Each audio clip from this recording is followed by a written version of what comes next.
new chapter in Fortnite pretty much guarantees one thing: change, and plenty of it. From overhauled movement mechanics and animations, to a fresh loot pool that's already shifting the meta, Chapter 6 is setting the stage for something big. Today, I'm gonna break down the most important takeaways so far, from the good to the not so great, and share what I hope will set this season apart from others in future updates. So buckle up, weblings, because this season is shaping up to be a wild ride. First and foremost, let's give Epic a round of applause for the stellar job they've done with the new movement animations. Not only do they feel more responsive, but they've also added a layer of deception that's hard to ignore. This has ushered directional movement into an entirely new era, where feigned retreats and bait plays are quickly becoming essential tools in your arsenal. Finding moments within a fight to bait an enemy into thinking you're retreating, knowing when and how to reset if they don't take the bait, and deciding your next move based on their reaction adds a chess-like depth to Fortnite's combat. It shifts the focus from pure aiming speed to strategic awareness and outplay potential. Fortnite's massive overhaul of movement animations has brought a breath of fresh air into my signature move, U-turn strafing. The reason for this is quite simple.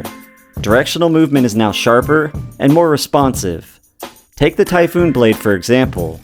In close quarters, I like to hit a boosted jump over my opponent. The moment I clear their field of view, I can hit a move I call Omni-Dashing. Just like the word Omni suggests, the dash from your Typhoon Blade allows you to shift in any direction, instantly adapting to the flow of the fight, catching your enemy off guard every time. Now I do want to take a minute to discuss the nuances of human-like aim assist, and some must-have changes I'd like to see in the future. The more precision a shotgun demands, the more inconsistent it can feel. This leads to sporadic moments where you suddenly experience a huge drop-off in stability when trying to line up a shot. The Oni Shoddy in particular falls victim to this feeling far too often, given how unique this weapon is. I'd love to see more stability built in its design. With that being said, it's still an absolute monster for players who've mastered advanced movement. The ability to hit a move in between the two shots before reloading opens up a whole new world of skill-based eliminations, making it a powerful tool in the hands of those who know how to use it. With that said, let's give Epic another round of applause for their current Sprite system. There's a host of interesting abilities that come from sprites when you deliver them to shrines.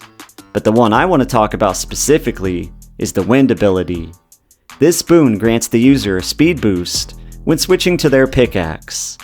By equipping a shoddy or SMG, then flipping between your pickaxe and designated weapon in a timely manner, you can hit insane moves on your opponent off the boosted speed.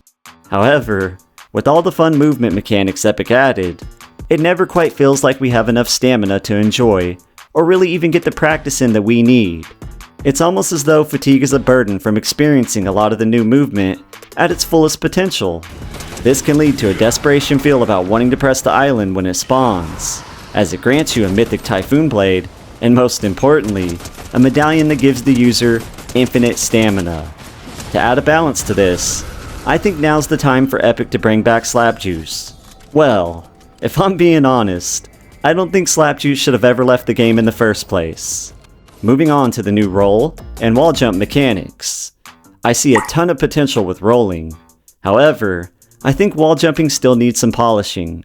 There's times when I try mantling an object, but instead, I get kicked off, which can be quite frustrating. But overall, I need more time with these mechanics before I can make a final judgment. The core movement mechanics are already so fluid that these additional moves feel kinda niche right now. But as time passes and my muscle memory adapts, I'm excited to explore some crazy techniques with these new abilities. Now let's talk about the ARs and SMGs. Man, these things are broken. Both the Hyper and Hollow Assault Rifles feel almost unstoppable, and the Precision SMG literally feels like aimbot. Honestly, you could run an AR SMG loadout alone, and shotguns would rarely pose a threat. Clearly, a nerf is needed to balance the current loot pool. Overall, this season is off to a much better start than Chapter 5 in its entirety.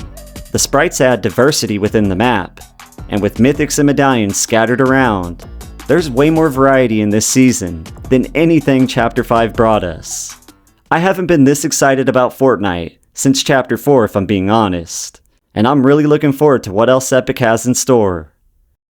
Now before I head out, I want to talk about my goals for this chapter. As some of you know, getting a gaming PC to start streaming high quality OBS lives has been a dream of mine. My closest of friends have suggested reaching out to you all for donations, and I believe together we could reach a milestone where I can finally afford the setup I need. Not just to stream at the highest quality, but to create content that truly stands out. This could change my life. We're talking 5 days a week streaming, live OBS movement training, and a more personal experience with me through my content. I'd also be able to finally start building the maps I've always dreamed of. No donations are expected, but if we somehow hit the goal, I promise to give you guys my everything in return. You'll experience something surreal and unique, both during my streams and through my daily content, while I continue providing free one-on-one movement training for those who are most interested. Regardless, I want to thank you all for your amazing support. A link to my GoFundMe will be listed in the title, and in that GoFundMe, I talk a little bit about my personal life and what you guys have all done for me.